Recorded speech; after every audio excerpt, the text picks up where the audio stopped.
नमस्कार, मैं हूं रोहित रंजन और आज हमारे साथ हैं मोटिवेशनल स्पीकर और कृष्ण भक्त अमोघ लीला दास, जिनके बयान सोशल मीडिया पर खूब वायरल होते हैं। इंजीनियरिंग की नौकरी छोड़कर, इंजीनियर थे ये और इसकी नौकरी छोड़कर क्यों वो संत बने, ये इनसे जानेंगे। साथ ही इनसे रिश्ते, प्यार, रियल हैप्पीनेस जैसे शब्दों के मायने भी समझेंगे।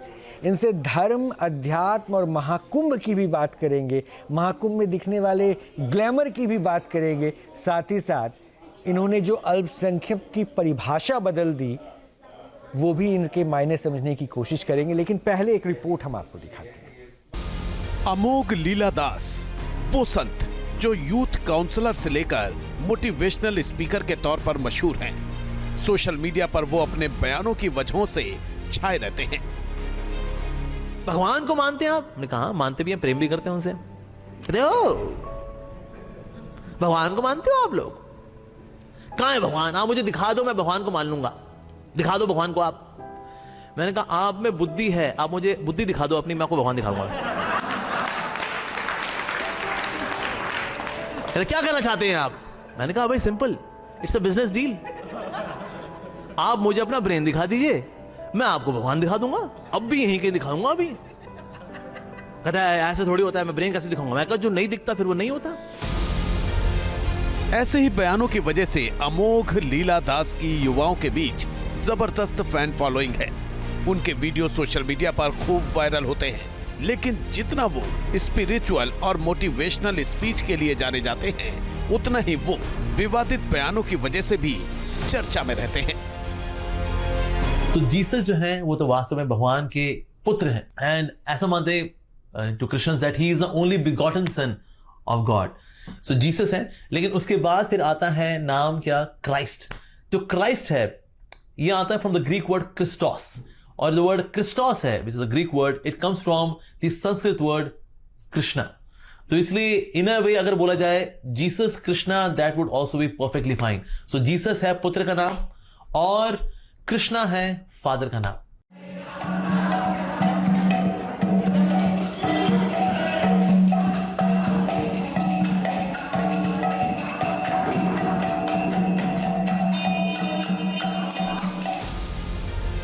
अमोघ लीला दास और किस तरह के बयानों की वजह से सोशल मीडिया यूजर्स के फेवरेट हैं, इस बारे में विस्तार से बताने से पहले आपको इनका पूरा परिचय दे दें और ये बता दें कि आखिर उन्होंने आध्यात्म और ब्रह्मचर्य की राह क्यों अपनाई। अमोघ लीला दास का असली नाम आशीष अरोड़ा है। उनका जन्म लखनऊ में एक पंजाबी परिवार में हुआ था। संत बनने से पहले अमोघ दास सॉफ्टवेयर इंजीनियर थे। उन्होंने वर्ष 2004 में सॉफ्टवेयर इंजीनियरिंग में डिग्री हासिल की थी। इसके बाद उन्होंने अमेरिका में एक कंपनी में नौकरी की। वर्ष 2010 में अमोघ दास नौकरी छोड़कर भगवान श्री कृष्ण की भक्ति में आ गए। 29 साल की उम्र में अमोघ दास इस्कॉन में शामिल हो गए और कृष्ण ब्रह्मचारी बन गए। फिलहाल अमोघ दास दिल्ली के द्वारका स्थित इस्कॉन मंदिर के वाइस चेयरमैन हैं। If I want to serve the minds of the people, I have to give them the knowledge of Bhagavad Gita, and for that I should not become a millionaire. I should become a monk. Rukmini Dwarkadhish जय रुक्मणी द्वारकाधीश।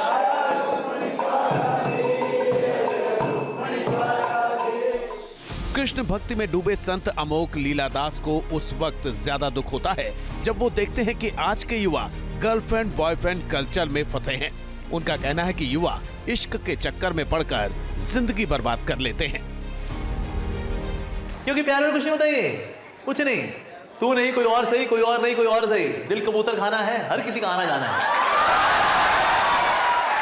तो प्यार में कुछ नहीं होता ये। It is absolutely a distraction.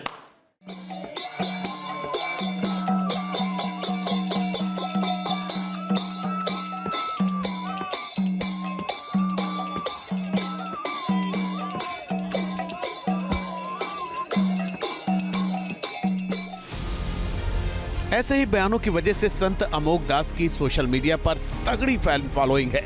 लेकिन सिर्फ रिश्तों के मुद्दों पर ही नहीं, धर्म परिवर्तन से लेकर लव जिहाद तक वो मुखर होकर बोलते हैं। पर अगर ये सच्चा प्यार है तो भला इसमें नाम छुपाए क्यों जाते हैं? जो आपका असली नाम है वो नाम रखिए।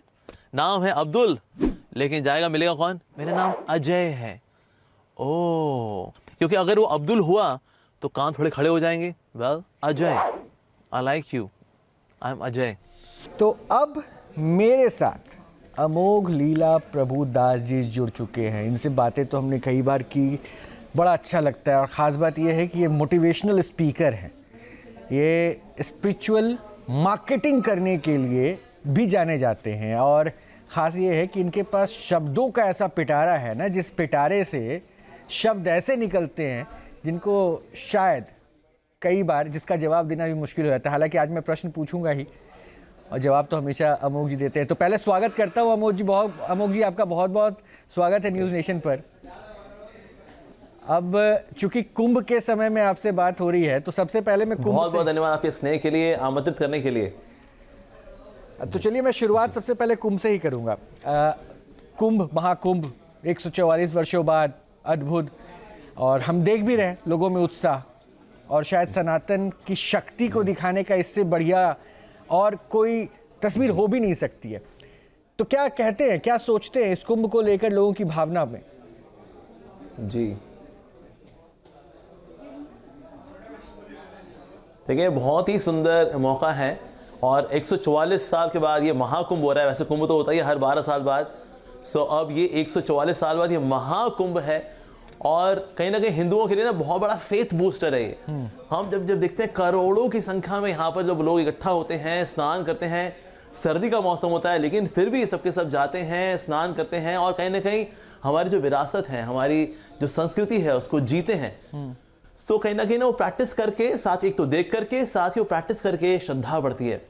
तो इसलिए सिर्फ फिलॉसफी नहीं, साथ साथ में कल्चर भी जरूरी है। तो कल्चर का बहुत महत्वपूर्ण पार्ट है कुंभ। और अब तो क्योंकि सरकार का बहुत सुंदर सहयोग है और इतने बड़े स्तर पर यहाँ पर सेवा होती है, यहाँ सुख सुविधाएं होती हैं, हमने देखा है, मतलब एक्सटेंसिवली, दैट्स अमेजिंग। तो चाहे अकोमोडेशन हो, चाहे प्रसाद की व्यवस्था करना हो, तो जितने डिफरेंट अखाड़े हैं वो सब मिलकर के यहाँ पर स्नान भी करते हैं और कहीं ना कहीं एक दूसरे का सहयोग देते हैं। तो इस तरह से, हालांकि हमारे सनातन धर्म में इतनी वैरायटी भी है, लेकिन उस वैरायटी को साथ लेकर के हम साथ लेके चलते हैं। सो यूनिटी इन डाइवर्सिटी का A1 उदाहरण है कुंभ, और ये महाकुंभ है तो बहुत ही दुर्लभ है। तो यानी कि हम भी अपने, देखा जाए तो अपनी उम्र में बस एक ही बार देख पाएंगे महाकुंभ। आने वाली पता नहीं 1-2 जनरेशन तो इस महाकुंभ को देख ही नहीं पाएंगे, क्योंकि 144 ईयर्स में आता है ये।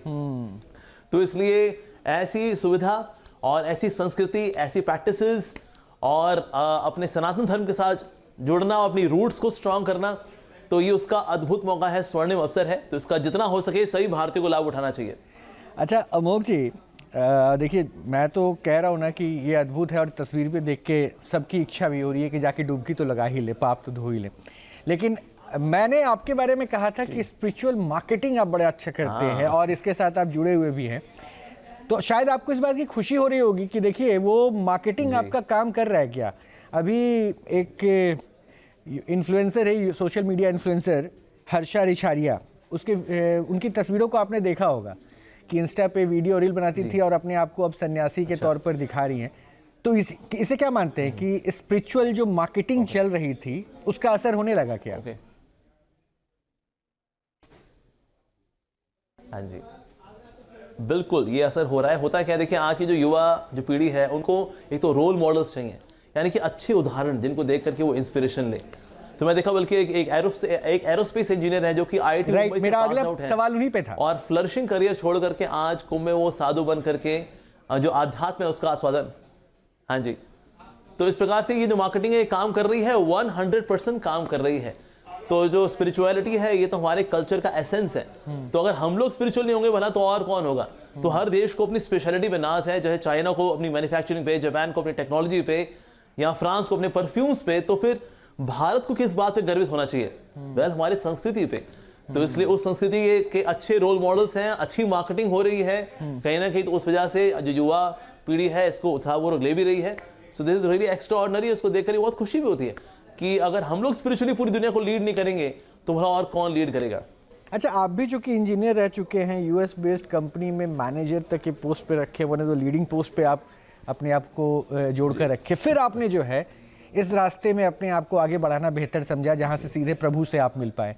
अब अभी आपने नाम ले ही लिया था, मैं फिर से बताया तो अभय सिंह। IIT से वो भी पास आउट है। तो आपको लगता है कि आज का यूथ ऐसा तो नहीं है कि पॉसिबली ये रास्ता ढूंढ रहा है, पढ़ लिख के इतनी हाई स्टडीज करके इस रास्ते पे आ जाना?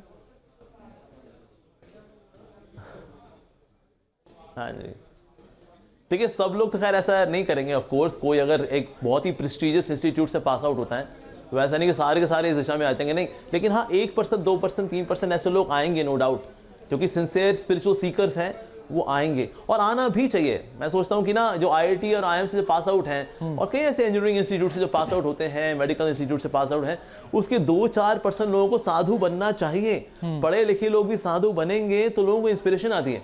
कब तक जो है देहाती गंवार लोग जो कुछ काम काज के नहीं है, अपने ठल्ले हैं, तो क्या करने, चलो यार साधु बन जाते हैं, 2 वक्त की रोटी तोड़ लेंगे। नहीं, हमें चाहिए एजुकेटेड लोग जो कि आकर हमारी संस्कृति को लोगों को समझाएं, बताएं कि कितनी साइंटिफिक संस्कृति है। It is not just some kind of dogma, एक प्रकार का कोई अंधविश्वास है, नहीं, ऐसा बिल्कुल भी नहीं है। और कुंभ में आकर के हम देखते हैं कि अंधविश्वास तो बिल्कुल भी नहीं है। इतनी बड़ी संख्या में यहाँ पर आना इज रियली एक्स्ट्राऑर्डिनरी। बल्कि आई थिंक उसने वहां पर बैनर लगाया हुआ था कुंभ में कि ये तो एक अंधविश्वास है, कुंभ में आना, स्नान करना। लोगों ने आकर के पूरा तहस नहस कर दिया उसके स्टॉल को कि ये कैसी पागलपंती है कि आप इसको अंधविश्वास वाला कैसे बोल सकते हैं।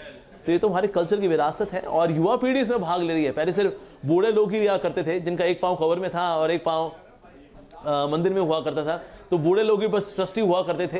पर आज युवावस्थी आ रही है, तो युवावस्था में जो पीढ़ी आ रही है, दैट शोज कि अब जो ये ट्रस्ट है, ये ट्रस्ट वर्दीनेस इसी बढ़ रही है कहीं ना कहीं अध्यात्म की। तो इसलिए कुछ परसेंटेज ऑफ पढ़े लिखे लोगों को साधु बनना चाहिए, एजुकेटर्स बनना चाहिए, पहले खुद सीखें और साथ साथ में औरों को भी सिखाएं, तो ये बहुत जरूरी है। अच्छा, अभी आपने एक शब्द इस्तेमाल किया लीला प्रभु जी, अभी एक शब्द इस्तेमाल किया, गवार, अनपढ़ लोग, जाहिल लोग। तो अगर वो भक्ति भाव में जुड़ रहे हैं तो उसमें दिक्कत क्या थी? पहला। दूसरा, यानी आप मानते हैं कि कुछ लोग ऐसे हैं जो साधु के वेश में आके इसे प्रोफेशनल सोचते हैं कि भाई अडॉप्ट कर लो, 2 वक्त की रोटी आपने कहा है ना, और शायद ये ज्यादा बड़ा खतरा हो जाता है सनातन के लिए कि पाखंड फैलने का डर यहाँ पे शुरू हो जाता है। यस। तो निश्चित रूप से अगर कोई पढ़ा लिखा नहीं है वो भी भक्ति कर सकता है, लेकिन मैं एक ऐसे तबके की बात कर रहा हूँ जो कि पढ़ने लिखने में हमेशा आलसी रहा है। उसको पढ़ने लिखने का वैसे कोई इंटरेस्ट था नहीं, कभी भी सुविधा थी तो भी नहीं पढ़े, कहता अरे छोड़ना यार, कौन पढ़ेगा भाई, और बाद में जाके साधु बन जाएंगे, लोग उल्लू बनाएंगे, और क्या नहीं तो थोड़ा चमड़ी का सुख, थोड़ा दमड़ी का सुख। ये जो वो वाली क्लास है ना, कब तक इनको लेकर के, जब ये कुछ ना कुछ कांड करते हैं, फिर कुछ कांड करते हैं, फिर उस पर फिर MX प्लेयर पे फिर एक आश्रम करके सीरीज बन जाती है ऐसे गंवार लोगों के ऊपर, तो फिर ऐसे लोगों से जो है निश्चित रूप से सनातन धर्म की रक्षा करना जरूरी है। सो टीचर्स हो तो पढ़े लिखे समझदार लोग आए जो कि इसको अच्छे से एक्सप्लेन करें, इसको जिए और साथ ही फिर इसको एक्सप्लेन करें। तो ऐसे लोगों की आवश्यकता है। नो डाउट इवन गरीब जो गांव का व्यक्ति है वो भी भक्त बन सकता है। और आज इस्कॉन का प्रचार भी चल रहा है, गाँव में चलता है, और वहां पर गांव में इतने अच्छे लोग हैं, श्रद्धालु लोग हैं, अमेजिंग, बहुत ही सरलता ही वैष्णवता। जो सरल लोग हैं ना, भक्ति को बड़े स्वाभाविक रूप से स्वीकार करते हैं। जो कॉम्प्लिकेटेड लोग हैं, ईगोइस्टिक लोग हैं, ऐसे लोगों को बड़ी दिक्कत होती है भक्ति को स्वीकार करने में। तो गांव के लोग, तो चाहे गांव का हो या गुड़गांव का हो, they can take to part of bhakti. लेकिन ये वो तबका जो कि आलसी है, कुछ काम धाम नहीं करता और साधु बन करके सिर्फ अपना पापी पेट का सवाल बस उसको सॉल्व करता रहता है और कहीं ना कहीं फिर कांड भी करता है।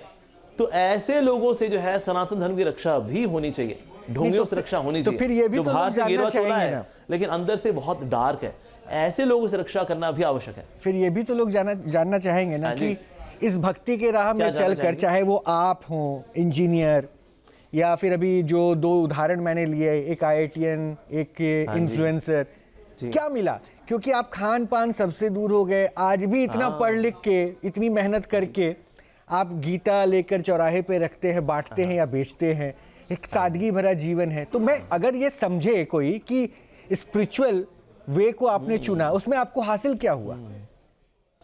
हाँ जी, देखिए इस दुनिया में जितने समझदार लोग होते हैं ना, वो ना हमेशा निचले रस को छोड़ करके ऊंचे रस की ओर जाते हैं। कोई ऊंचे रस को छोड़ करके निचले रस की ओर नहीं जाता। तो अगर अच्छे इंस्टीट्यूट से पढ़े लिखे लोग भी अगर स्पिरिचुअलिटी में आते हैं ना, कि करियर छोड़ देते हैं कि हम दुनिया का भला करेंगे, लोगों को गीता पढ़ाएंगे, समझाएंगे, हम तो वो वाला कार्य करेंगे जी, यानी कि इसमें एक ऊंचा रस है वास्तव में। तो इसलिए स्पिरिचुअलिस्ट हैं, लगता है बाहर से ये तो एम्बिशियस नहीं है, ये तो बेचारे अरे सब बर्बाद कर बैठे, अपना करियर खराब कर बैठे। ना, ऐसा नहीं है। They are even more ambitious. इनको सिर्फ पैसे वैसे से सेटिस्फैक्शन नहीं है, इनको और ऊंची चीज चाहिए, तो इसीलिए उससे सेटिस्फैक्शन होती है, यानी कि कोई सांसारिक वस्तु से they are not satisfied, so they are even more ambitious. तो इसीलिए हम सोचे अरे इनको मिला क्या भला, अरे आनंद की प्राप्ति होती है, कृपा मिलती है। और आप देखिए दुनिया में हर 40 सेकंड में जो सुसाइड होता है उनमें से कोई स्पिरिचुअलिस्ट नहीं है, सबके सब मटेरियलिस्टिक लोग हैं। कोई नशे काट रहा है, कोई फिनाइल पी रहा है, इनमें से कोई स्पिरिचुअलिस्ट नहीं है। यानी खुश कौन है, मटेरियलिस्ट या spiritualist? Spiritualist are happy actually, भले ही बाहर से इनका बड़ा सरल जीवन होता हो। नहीं, जहां तक खाने पीने की बात है, देखिए आप इस्कॉन में आके देखिए क्या डिलीशियस या मिलिशियस प्रसाद मिलता है, भगवान को भोग लगा करके शुद्ध शाकाहारी भोजन बिना प्याज लहसुन का, with so much of variety, amazing.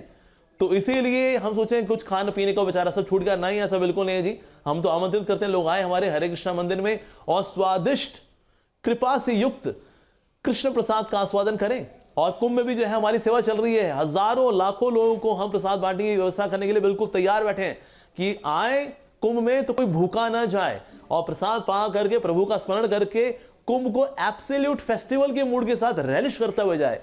तो इसकी व्यवस्था ऑलरेडी इस्कॉन ने वहां करके रखी हुई है।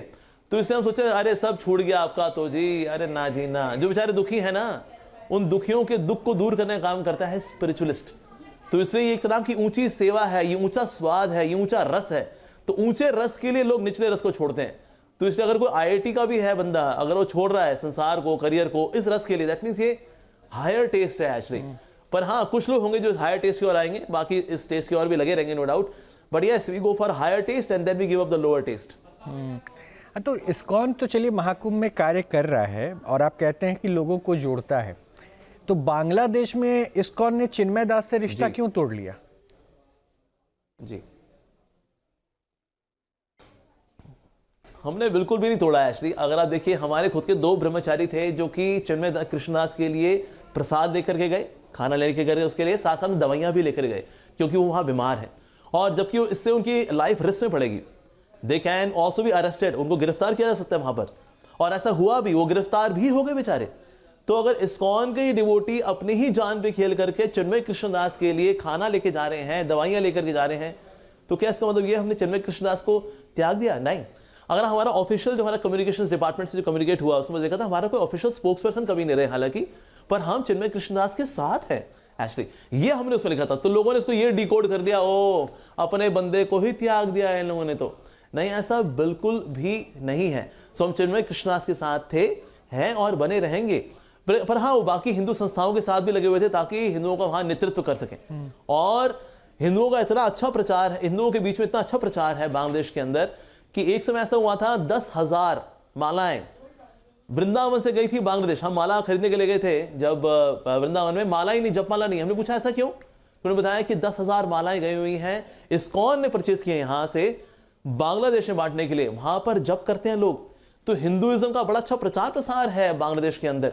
तो क्योंकि ऐसे बैनर थे जहां के इस्कॉन का डिवोटी मिले उसको मार दो, ऐसे आप देख सकते हैं ट्विटर के ऊपर भी, कहीं सोशल मीडिया प्लेटफॉर्म्स के ऊपर। तो वहां पर जब ये कम्युनिकेशन हुआ था कि हमारा ऑफिशियल स्पोक्स पर्सन नहीं है, तो ये इसलिए था ताकि वहां की जो गवर्नमेंट है, वहां के जो लोग हैं, जो एक्सट्रीमिस्ट हैं, जो बेसिकली वो एक्सट्रीमिस्ट उस बेचारे चिन्मय कृष्णदास को बख्श दें, उसको छोड़ दें। कहता तुमको इस्कॉन से दिक्कत है ना, चलो ठीक है, हमारा स्पोक्स पर्सन नहीं है, अब तो कम से कम उसके प्रति कुछ सौम्यता बरतो। इस भाव के साथ हमने कम्युनिकेट किया था, but we are still with him. नहीं तो हम बोला उसके लिए दवाई और खाना क्यों लेकर के जाते।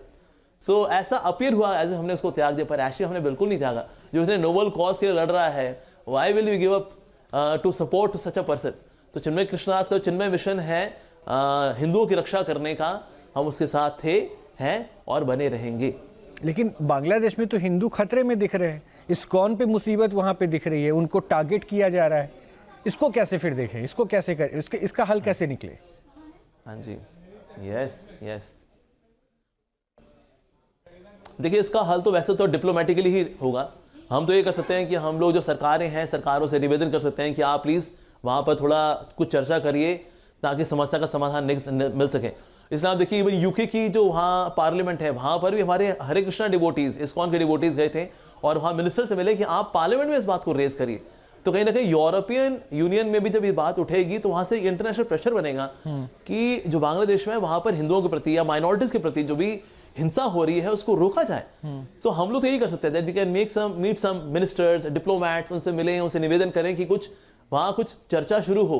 This is all what we can do. अब हम अपने हाथ में हॉकी लेके तो जाने से चलो जी हॉकी लेकर चलते हैं, हम कर दिखाएं। तो जोश होना जरूरी है, लेकिन जोश के साथ होश होना भी जरूरी है। तो इस्कॉन ने यहाँ पर होश से कार्य किया है कि हमने यहाँ पर we have not taken any kind of extreme step against anyone, लेकिन हम लोग निवेदन एक तो प्रार्थनाएं कर रहे हैं, साथ ही डिप्लोमेटिक लेवल पे भी हम लोग, पॉलिटिकल लेवल पे भी वी आर रिक्वेस्टिंग, जिनके पास पावर है they can help us out, and ultimately we are praying to Krishna the supreme lord कि प्रभु आपके भक्त वहां पर खतरे में हैं, कुछ ऐसे एक्सट्रीमिस्ट लोग हैं जो कि सनातन धर्म के विरुद्ध हैं, रक्षा करें। तो जो हमसे बन पड़ रहा है वो तो हम कर ही रहे हैं, पर politically diplomatically it can be solved, और अल्टीमेटली प्रभु की जैसी कृपा नहीं, होगी, आप एक्सट्रीमिस्ट किसे बता रहे हैं? क्या एक धर्म विशेष को अलग सेक्शन एलोकेट हो जाए बांग्लादेश के अंदर? देखिए नो डाउट मैं कहूंगा, देखिए मुसलमान तो अच्छे भी होते हैं, मेरे भी कुछ मुसलमान दोस्त रहे हैं जो अच्छे भी होते हैं, लेकिन ऐसे लोग जो कि सनातन धर्म को देखते हैं काफिर है कि ये काफिर है, काफिर को मार करके जन्नत ही मिलेगी, 72 हूरें मिलेंगी, ऐसे जो एक्सट्रीमिस्ट क्लास है जो कि जिसके हमने वीडियोस देखे हुए हैं एक्चुअली, जो कि मार पीट रहे हैं हिंदुओं को वहां पर, और किसी प्रकार की कोई दया नहीं है, बेचारे अगर कॉलेज से भी निकल रहे हैं तो वहां जान बचा करके भाग रहे हैं हिंदू, मंदिर तोड़े जा रहे हैं। तो जो मंदिर तोड़ने वाले हैं, विग्रह तोड़ने वाले हैं, भक्तों को मारने वाले हैं, तो ये जो धर्मपंथ वाले हैं बेसिकली, जो कि प्राइमरली ऑफकोर्स बांग्लादेश के अंदर तो मुस्लिम्स ही हैं, तो ऐसे क्लास ऑफ मुस्लिम्स को हम we are calling that they are extremist. पर no doubt they are some neutral वाले मुसलमान भी होते हैं, कहते हैं ये क्यों कर रहे हो यार, अच्छा खासा बांग्लादेश आगे बढ़ तो रहा है, बढ़ने दो ना। अभी ये कपास की जो इंडस्ट्री है, जो आपकी टेक्सटाइल इंडस्ट्री है, टेक्सटाइल इंडस्ट्री वाज बूमिंग इन बांग्लादेश। अब लेकिन ये जब इस तरह का कुछ भी किसी जगह पे कोलाहल मचता है तो वहां बिजनेस जाएगा नहीं, क्या वहां जॉब जाएंगी नहीं, तो वहां डिफिकल्ट सिचुएशन हो गई, यस। तो इससे कुछ न्यूट्रल मुस्लिम्स भी हैं, वो देख करके दुखी हैं कि ये हम क्या कर रहे हैं, भला इससे अल्टीमेटली देश का नुकसान होगा, बांग्लादेश का नुकसान होगा इंटरनेशनली।